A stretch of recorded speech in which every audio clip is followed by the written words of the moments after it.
വമൽ ഹയാത്തുദ് ദുനിയാ ഇല്ലാ മതാഉൽ ഗുറൂർ. ഈ ദുനിയാവിലെ ജീവിതം വഞ്ചനയുടെ വിഭവമാണ്. ഇഅ്ലമൂ അന്നമൽ ഹയാത്തുദ് ദുനിയാ ലഅബു വലഹു വസീനതുൻ വതഫാഖുറുൻ ബൈനകും വതകാസുറുൻ ഫിൽ അംവാലി വൽ ഔലാദ് كمثل غيث أعجب الكفار نباته ثم يهيج فتراه مصفرا ثم يكون حطاما وفي الآخرة عذاب شديد ومغفرة من الله ورضوان وما الحياة الدنيا إلا متاع الغرور.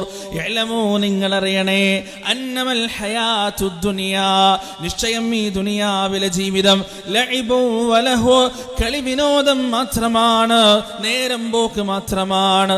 വതഫാഖുറും ബൈനകും വതകാസുറും ഫിൽ അംവാലി വൽ ഔലാദ് നേടിയെടുത്ത പണം കൊണ്ട്, നേടിയെടുത്ത സമ്പത്ത് കൊണ്ട്, സന്താനങ്ങളെ കൊണ്ട്, അല്ലാഹ് തന്ന അനുഗ്രഹങ്ങളെ കൊണ്ട് പരസ്പരം പെരുമനടിക്കൽ മാത്രമാണ് ഈ ദുനിയാവിലെ മൊത്തത്തിൽ കിഴിച്ചാൽ കിട്ടുന്ന ആകെ എണ്ണമെന്ന് പറയുന്നത് പരസ്പരം പെരുമനടിക്കലാണ്.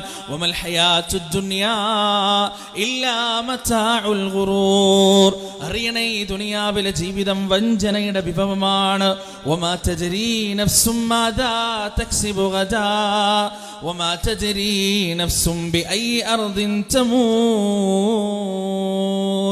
ഈ ദുനിയാവിനെ മൊത്തം ഞാൻ രണ്ടാമത് ഓതിയ ആയത്തിൽ അല്ലാഹു സുബ്ഹാനഹു വ തആല ഒരു ടാബ്ലറ്റ് ആക്കിയിട്ടുണ്ട്. ഈ ദുനിയാവ് എന്താണെന്ന് ആ രണ്ട് വചനങ്ങളിലൂടെ അല്ലാഹു സുബ്ഹാനഹു വ തആല വിവരിക്കുകയാണ്. വമാ തദ്രീ നഫ്സും മാദാ തക്സിബു ഗദാ വമാ തദ്രീ നഫ്സും ബിഅയ്യി അർദിൻ തമൂത്. അതാണ് ഈ ദുനിയാവിന്റെ പ്രത്യേകത. എന്താ അവിടെ പറയുന്നത്? ഈ ദുനിയാവിൽ നാളെ എന്താണ് സംഭവിക്കാൻ പോകുന്നതെന്ന് വിവരിക്കാനോ വിശദീകരിക്കാനോ പ്രവചിക്കാനോ ആർക്കും സാധ്യമല്ല. അതായത് നമ്മൾ നേടിയെടുത്ത അനുഗ്രഹങ്ങൾക്കോ, നമ്മൾ നേടിയെടുത്ത പേരിനോ പെരുമകൾക്കോ, നമ്മുടെ കൂട്ടുകാർക്കോ, നമ്മുടെ കുടുംബക്കാർക്കോ അടുത്ത നിമിഷം എന്ത് സംഭവിക്കുമെന്ന് പ്രവചിക്കാനും വിശദീകരിച്ചു തരാനും ഈ ലോകത്തൊരാൾക്കും സാധ്യമല്ല. സുബ്ഹാനല്ലാഹ്. വളരെ വ്യക്തമായി നമ്മളിത് കണ്ടതല്ലേ? എത്ര വ്യക്തമായിട്ട് നമ്മുടെ കണ്ണുകൊണ്ട് നമ്മളത് കണ്ടിട്ടുണ്ട്. ഈ കഴിഞ്ഞ മാസങ്ങളിൽ കേരളക്കരയിൽ നടന്ന എത്ര ദുരന്തങ്ങളാണ്. ഉരുൾപൊട്ടലിൽ എത്ര മനുഷ്യന്മാരാണ് മരിച്ചു പോയത്, എത്ര വീടുകളാണ്. ആ വീടുകള് മേപ്പാടി പുത്തുമലയൊക്കെ വന്നു കഴിഞ്ഞാൽ ആ പച്ചക്കാട് എന്ന് പറയുന്ന ഒരു സ്ഥലമുണ്ട്. അതിന്റെ മുകളിൽ കയറി താഴേക്ക് നോക്കിക്കഴിഞ്ഞാൽ മുഴുവനും തരിശായി കിടക്കുന്ന ഒരു വലിയ സ്ഥലം നിങ്ങൾക്ക് കാണാൻ കഴിയും. വലിയ വലിയ പാറക്കല്ലുകൾ മാത്രം വന്നു നിൽക്കുന്ന വലിയൊരു ഭൂമി മുഴുവൻ തരിശായി കിടക്കുന്നത് കാണാൻ കഴിയും. അവിടെ ഒരു കാലത്ത് 69ഓളം വീടുകളും ഒരു പള്ളിയും ഒരു അമ്പലവും ക്യാൻറ്റീനുകളും വാഹനങ്ങളും തോട്ടങ്ങളും എല്ലാം ഉള്ളൊരു നല്ല സുന്ദരമായ ഗ്രാമമായിരുന്നു.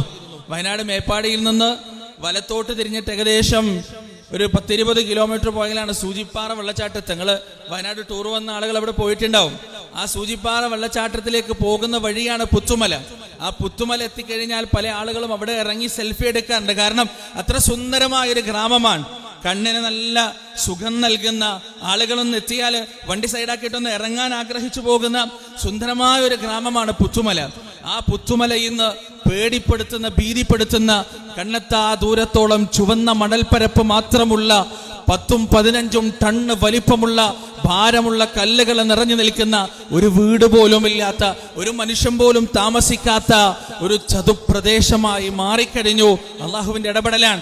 എവിടെയൊക്കെ അങ്ങനെ സംഭവിക്കുമെന്ന് പറയാൻ ആർക്കും സാധ്യമല്ല. ഈ നമ്മൾ ഈ നിൽക്കുന്ന പ്രദേശം നാളെ എന്താണ് പ്രവചിക്കാൻ നമുക്ക് സാധ്യമല്ല. ഈ ദുനിയാവിന്റെ കഥ ഏതാണ്? ഈ ദുനിയാവിനെ അല്ലാഹ് സൃഷ്ടിച്ചത് അങ്ങനെയാണ്. ഈ ഉരുൾപൊട്ടലിന്റെ പശ്ചാത്തലത്തിൽ എനിക്ക് വ്യക്തിപരമായ ഒരു അനുഭവം ഉണ്ടായിട്ടുണ്ട്. എൻ്റെ കൂട്ടുകാരൻ്റെ ഒരു കടയിൽ, തയ്യൽ കടയിൽ നിൽക്കുന്ന സമയം, ഉരുൾപൊട്ടലൊക്കെ കഴിഞ്ഞ്, പെരുന്നാളൊക്കെ കഴിഞ്ഞ്, ഓഗസ്റ്റ് 8-ാം തീയതിയാണല്ലോ ഉരുൾപൊട്ടൽ ഉണ്ടാവുന്നത്. ഓഗസ്റ്റ് 12-ാം തീയതിയാണ് നമ്മുടെ പെരുന്നാൾ, വലിയ പെരുന്നാൾ. ഉരുൾപൊട്ടലൊക്കെ കഴിഞ്ഞ് പെരുന്നാളും കഴിഞ്ഞ് മേപ്പാടിയിലെത്തിയപ്പോ എൻ്റെ സുഹൃത്തിന്റെ കടയിൽ, തയ്യൽ കടയിൽ ഇങ്ങനെ നിൽക്കുന്ന സമയത്ത് അദ്ദേഹം ഒരു ഷർട്ടും ഒരു മുണ്ടും എൻ്റെ മുന്നിലേക്ക് ഇങ്ങനെ വെച്ച് തന്നു. എന്നോട് പറഞ്ഞു, ഇത് ആരുതാണെന്നറിയോ? ഞാൻ ചോദിച്ചു, ഇല്ല അറിയില്ല. ആരുടേതാണ്? അദ്ദേഹം പറഞ്ഞു, ദിവസങ്ങൾക്ക് മുമ്പ് നീ ഈ കടയിൽ നിൽക്കുമ്പോ ഒരാള് വന്നിരുന്നു. നല്ല ഹൈറ്റുള്ള ഒരാൾ, ശാന്തമായി സംസാരിക്കുന്ന ഒരു മനുഷ്യൻ. ഞാൻ ഓർത്തു നോക്കി, അതെ, ഒരാൾ വന്നിട്ടുണ്ട്. നിങ്ങൾ രണ്ടുപേരും ആ കടയിൽ നിൽക്കുമ്പോൾ അയാൾ വന്നു, ആ കടയിലേക്ക് കയറി. അദ്ദേഹം ചോദിച്ചു, ഞാൻ പെരുന്നാൾക്ക് അടിക്കാൻ വേണ്ടി തയ്ക്കാൻ വേണ്ടി ഒരു ഷർട്ടും മുണ്ടും തന്നിരുന്നല്ലോ, അതായോ? എൻ്റെ കൂട്ടുകാരൻ പറഞ്ഞു, ആയിട്ടില്ല, യൂണിഫോമിന്റെ തിരക്കിലാണ്, അതുകൊണ്ട് നിങ്ങളുടെ ഷർട്ട് അടിക്കാൻ കഴിഞ്ഞിട്ടില്ല. എൻ്റെ കൂട്ടുകാരൻ പറഞ്ഞു, വെള്ളിയാഴ്ച ആകുമ്പോഴേക്ക് എന്തായാലും ഞാൻ അടിച്ചു തരാം, നിങ്ങൾ പോയിട്ട് വെള്ളിയാഴ്ച വാ. വ്യാഴാഴ്ച രാവിലെ തന്നെ എൻ്റെ സുഹൃത്ത് ആ ഷർട്ടും മുണ്ടും റെഡിയാക്കി വെച്ചു. വ്യാഴാഴ്ച രാവിലെ അദ്ദേഹത്തെ വിളിച്ചു, നിങ്ങളെ ഷർട്ടും മുണ്ടൊക്കെ റെഡി ആയിട്ടുണ്ട്, നിങ്ങളത് എടുക്കാൻ വരുമോ? അദ്ദേഹം പറഞ്ഞു, ഏതായാലും അവിടെ നിൽക്കട്ടെ, നാളെ വെള്ളിയാഴ്ച ആണല്ലോ, വെള്ളിയാഴ്ച ജുമാ നിസ്കരിക്കാൻ വേണ്ടി എനിക്ക് എന്തായാലും ടൗണിലേക്ക് വരണം. അങ്ങനെ ഞാൻ ജുമാ നിസ്കരിച്ച് നിന്റെ കടയിൽ കയറി എൻ്റെ ഷർട്ടും മുണ്ടും എടുത്തിട്ട് ഞാൻ എന്ത് ചെയ്തോളാം, എൻ്റെ വീട്ടിലേക്ക് തിരിച്ചു വന്നോളാം എന്ന് അയാൾ മറുപടി പറഞ്ഞു. അന്ന് വൈകുന്നേരം 4 മണിയുടെയും 5 മണിയുടെയും ഇടയിലാണ് ഭീകരമായ ഉരുൾപൊട്ടൽ ഉണ്ടാകുന്നത്. ആ ഉരുൾപൊട്ടുന്ന സമയത്ത് ഈ മനുഷ്യനും അദ്ദേഹത്തിൻ്റെ ഒരു അടുത്ത കൂട്ടുകാരനും, ഒരുപക്ഷെ അയാളുടെ കുടുംബക്കാരെങ്കിലും ഈ സദസ്സിലുണ്ടോ എന്ന് എനിക്കറിയില്ല, ഉണ്ടെങ്കിൽ എന്നോട് ക്ഷമിക്കണം. അദ്ദേഹത്തിന്റെ അടുത്തൊരു കൂട്ടുകാരനും അദ്ദേഹത്തിന്റെ വണ്ടിയിൽ അവിടെയുള്ള പുത്തുമലയുള്ള പോസ്റ്റ് ഓഫീസിൽ അങ്ങനെ ഇരിക്കുകയായിരുന്നു. അപ്പോഴാണ് ഭീകരമായ ഉരുൾപൊട്ടൽ എന്ന് പറഞ്ഞാൽ അറിയാലോ, മണ്ണും വെള്ളവും വലിയ വലിയ മരങ്ങളും കടപുഴകി ഭയാനകമായ ശബ്ദത്തോടുകൂടി വരികയാണ് ചെയ്യുക. കണ്ട ആളുകൾ ഓടിക്കയറാൻ പറ്റുന്ന ആളുകൾ ഓടി 4 വശത്തേക്ക് പോയി. അവരങ്ങനെ പോയിട്ട് 4 ഭാഗത്തു നിന്ന് നോക്കുമ്പോൾ അവർ കാണുന്ന കാഴ്ച എന്താ അറിയോ? ഈ വെള്ളവും ചളിയും ഒന്നായിട്ട് ഇങ്ങനെ വന്നിട്ട് ഈ വണ്ടിയെ ഇദ്ദേഹവും ഇദ്ദേഹത്തിന്റെ കൂട്ടുകാരനും അവർ രണ്ടുപേരും ഉറ്റ സുഹൃത്തുക്കളായിരുന്നു, ഇണവരിയാത്ത സുഹൃത്തുക്കളായിരുന്നു. എവിടെയും അവർ ഒന്നിച്ചാണ് പോവുക, മരണവും അവരെ ഒന്നിച്ചു കൊണ്ടുപോയി എന്നുള്ളതാണ്. ആ ഉരുൾപൊട്ടലിന്റെ ആ ചെളിയും വെള്ളവും ഇവരുടെ കാറിനെ ഇടിച്ചു തെറിപ്പിച്ച് അതങ്ങനെ ഉരുണ്ടുരുണ്ട് പോകുന്നത് നാട്ടുകാര് കണ്ടുകൊണ്ട് നിന്നതാണ്. ഒരാൾക്കൊന്നും ചെയ്യാൻ പറ്റൂല. എന്താണ് ചെയ്യുക? ദിവസങ്ങൾ കഴിഞ്ഞു, ആഴ്ചകൾ കഴിഞ്ഞു, മാസങ്ങൾ കഴിഞ്ഞു, അവരെ കുറിച്ചൊരു വിവരവുമില്ല. അവര് അവിടെ നിന്നിരുന്ന സ്വിഫ്റ്റ് കാറിന്റെ ചീളുകൾ, അതിന്റെ ഇരുമ്പിന്റെ കഷണങ്ങൾ അവിടുന്ന് ഇവിടുന്നായി കിട്ടിയെന്നല്ലാതെ അവരെ കുറിച്ച് യാതൊരു വിവരവുമില്ല. ഈ ഉരുൾപൊട്ടിയ സ്ഥലം സന്ദർശിക്കാൻ പോയപ്പോ മക്കൾ അവിടെ ആദ്യം കണ്ട കാഴ്ച എന്താ അറിയോ? നമ്മളിങ്ങനെ ചെറിയ കുട്ടികൾക്ക് ചൂയിങ്കം കൊടുത്തു കഴിഞ്ഞാൽ അല്ലെങ്കിൽ മിഠായി കൊടുത്തു കഴിഞ്ഞാൽ അവരിങ്ങനെ ചവക്കൂലേ, ചവച്ച് കഴിഞ്ഞിട്ട് അവരിങ്ങനെ കയ്യിലേക്ക് അതിങ്ങനെ പുറത്തേക്ക് എടുക്കും. എന്തായിരിക്കും ആ മിഠായിയുടെ അവസ്ഥ? അതുപോലെ ഒരു വണ്ടിയാണ് ആദ്യമായി കണ്ണിൽപ്പെട്ടത്. വല്ലാത്തൊരവസ്ഥയാണ്, ഹൃദയത്തെ മരവിപ്പിക്കുന്ന കാഴ്ചയായിരുന്നു. അവിടെ നിന്ന് അങ്ങോട്ട് എത്രയെത്ര വീടുകളാണ്, ഓരോ വീടുകളും 3/4 ഭാഗവും മണ്ണിന്റെ അടിയിലേക്ക് താണിരിക്കുകയാണ്. ഈ 60ഓളം വീട് പോയി എന്ന് പറഞ്ഞിട്ട് ആ വീടിന്റെ ഒരു കല്ലോ സിമന്റോ കമ്പിയോ വാതിലുകളോ ഒന്നും എവിടെയും കാണാനില്ല.